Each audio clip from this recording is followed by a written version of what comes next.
hate football sometimes. 1-1 Crystal Palace, man. It feels like a loss. And that second half was nowhere near good enough. I'm not going to overreact. I'm not going to be like, oh my God, we lost. I mean, all these fake people that fake rage for attention and views because, like, it's a process. You know, Ten Hag is 6 months into his process. I know people were saying title challenge and all of that. But I said, you know, the cracks will show. We're not ready. We're 6 months under Ten Hag. If he was in a title challenge within his first 6 months, then he is literally Jesus or something special. But the second half was not good enough. And Ten Hag was there shaking his head. He was absolutely raging. The way he reacted when Casemiro got that yellow card, he walked off the pitch with his head shaking. He looked at Casemiro and went, for fuck's sake, you had one freaking job not to get that yellow card. And look, bissaka would have got that because bissaka was a monster today. And I feel like, you know, the one positive, bissaka, another positive De Gea. I did actually think Bruno was decent, but he dropped off massively in the first half. And we've got to look at that. And you know what? We've only got ourselves to blame. We were quite good in the first half, very in control, played very good.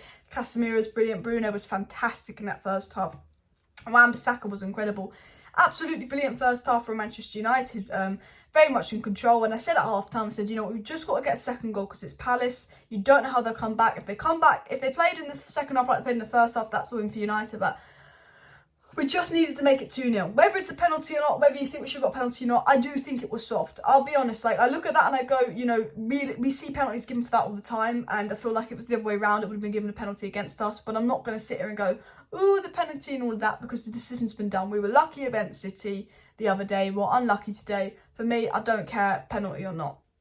And one thing I do care is that Casemiro is out for the game. And I care about that second half because I'm not trying to overreact to anything, but the second half was sloppy. We were giving the ball away way too much. Ten Hag will say that. I'm sure Ten Hag, I'll do 5 things we learned tomorrow from the game and I'll get into what Ten Hag says in the press conference and all of that. But the second half was not good enough from Manchester United. Sloppy in the passing, came out a bit rusty. It was a very good control first half, but this is Crystal Palace away. Crystal Palace away are a tough team. And, you know, Chelsea beat them, so you think we could beat them easily. They gave us a tough game. They got some ballers. I was talking today how good Olise is. What's he do? He scores a screamer. I swear teams only score screamers against United. I swear Olise, any other side, that hits the bar. It's against United those screamers go in, it feels like. But look, I think, look, if I'll be honest, it just shows we're a work in progress. I think these hiccups, this stuff is meant to happen in the process. You know, it shows that we're not perfect. And the way I look at it, I go, what did Ten Hag have on the bench? An 18-year-old Garnacho. We needed Martial today. I'll be honest, whatever you say about Martial, we needed him today. Because what did Ten Hag have on the bench? And I don't think Weghorst was bad. I think he did his job off the ball. I think he played a part in the goal. But Rashford wasn't on it today. As soon as Rashford has a bad game, there's nothing in attack. We're so reliant on Marcus Rashford. There's one bad game, nothing in attack. Garnacho comes on. He has a good shot, to be fair to him. Almost scored, but to be fair, we didn't give the attack much of the ball. I thought Anthony was iffy, but there was nothing in attack today. The attack, really, really poor. And, you know, we've got no option in attack. Obviously, Sancho to come back in and he can really challenge Anthony for that right wing spot. I believe that Sancho can. But, you know, I look at this and I go, you know, we're not a complete squad yet. Ten Hag still needs that Osimhen type player. Ten Hag still needs that midfielder. Ten Hag still needs options. You know, we're not finished. Realistically, I would say, are we in a tight race or not? I always said I expect that to drop off. I expect us to drop off with a game every 3 days. I don't think we have the energy. I also said we have an over-reliance on Casemiro. You know, now Casemiro's out for Arsenal.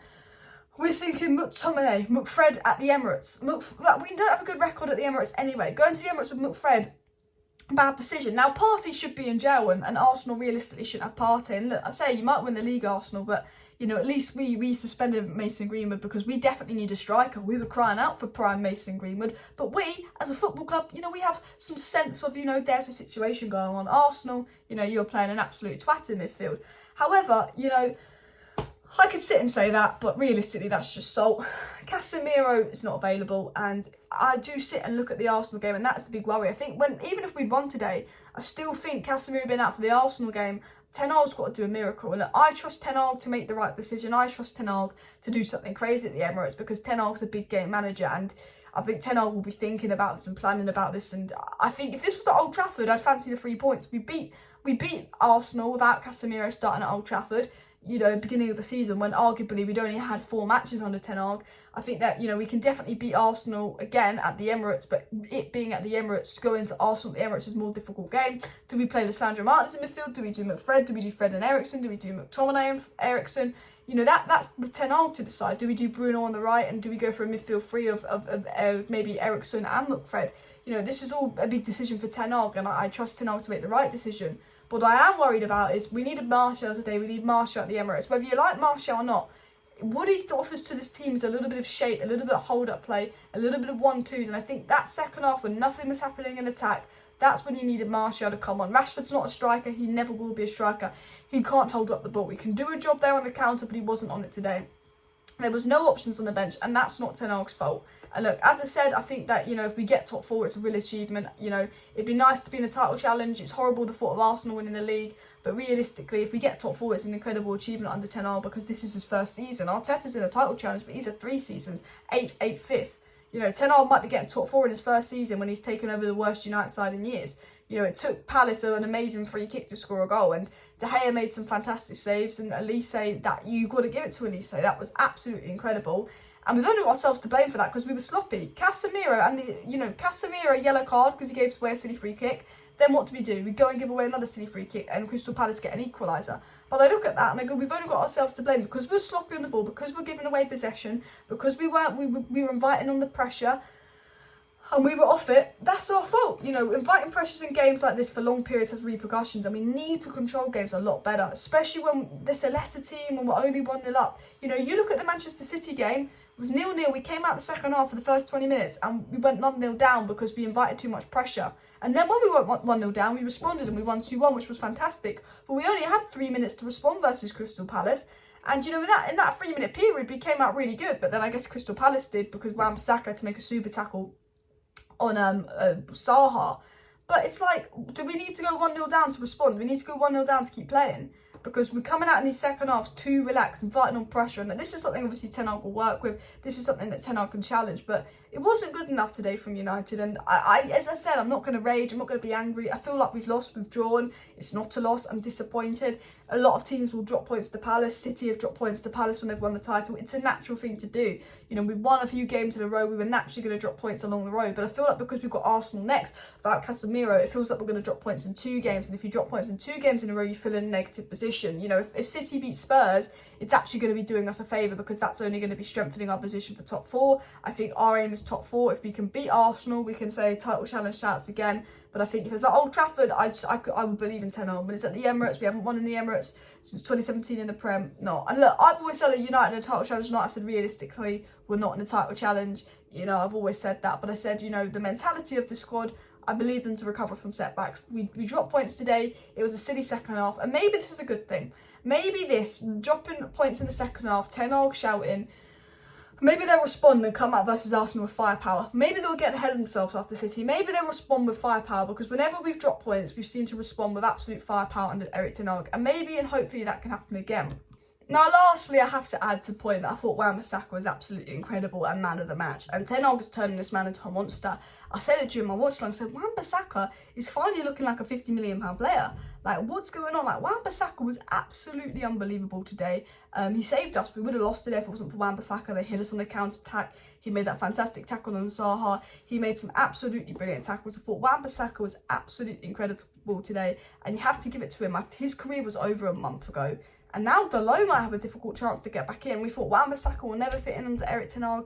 Wan-Bissaka's not a Ten Hag kind of player. And all of a sudden, I'm like, wow, this Wan-Bissaka looks like 50 million quid. This Wan-Bissaka that we will seem desperate to get rid of in January, and we're going to listen to offers, looks like a £50 million player. And whether he's in Ten Hag's long-term plans or not, at least this form and this bit of play under Ten Hag might lift off his price tag. And I was at a point where I was like, we desperately need a right back. And now I'm like, Wan-Bissaka's a good backup for Dalot. That's good competition. Malassia's good backup for sure.